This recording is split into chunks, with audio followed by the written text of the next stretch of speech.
என் இனிய தமிழ் உறவுகளுக்கு வணக்கம். இந்த பதிவு எதுக்காகனா, நம்ம வண்டி வந்து கொஞ்சம் டிங்கரிங் வேலை இருந்தது. அதுக்கப்புறம் பெயிண்டிங் எஃப்சிக்காக பெயிண்டிங் பண்ண வேண்டிய வேலை இருந்தது.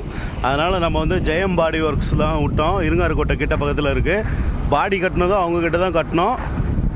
இப்போ பெயிண்ட்டு எவ்வளோ க்ளீனாக நீட் அண்ட் க்ளீனாக பண்ணியிருக்காங்க பாருங்கள். வேலை சொன்னால் அதேமாதிரி இந்த இடத்துல இந்த ஃபால்ட் இருக்குது, இந்த ஃபால்ட் இருக்குதுன்னு சொன்னால் செஞ்சு கொடுக்குறாங்க. முகம் சுழிக்காமல் பார்த்துங்க எவ்வளோ க்ளீனாக இருக்குது பாருங்கள், நீட்டாக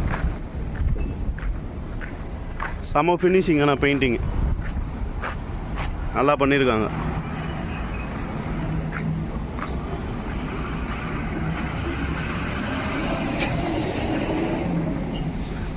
சரியான ஃபினிஷிங் நல்லா பண்ணியிருக்காங்க. எந்த ஒரு குறையும் சொல்கிற மாதிரி இல்லை, நல்லாயிருக்கு. இந்த இடம்லாம் இந்த மட்கார்டெல்லாம் ரொம்ப ரஸ்ட்டாக இருந்தது. அது எல்லாத்தையும் கிளியர் பண்ணி நல்லா பக்காவாக பட்டி பார்த்து பெயிண்ட் பண்ணியிருக்காங்க. சூப்பராக வந்திருக்கு வண்டி. இது பழைய மாடலு. போன தடவை எஃப்சி பண்ணது வந்து புது மாடல் வண்டி. அவ்வளோ சூப்பராக பண்ணியிருக்காங்க பாரு. ஃபினிஷிங் நல்லாயிருக்கு.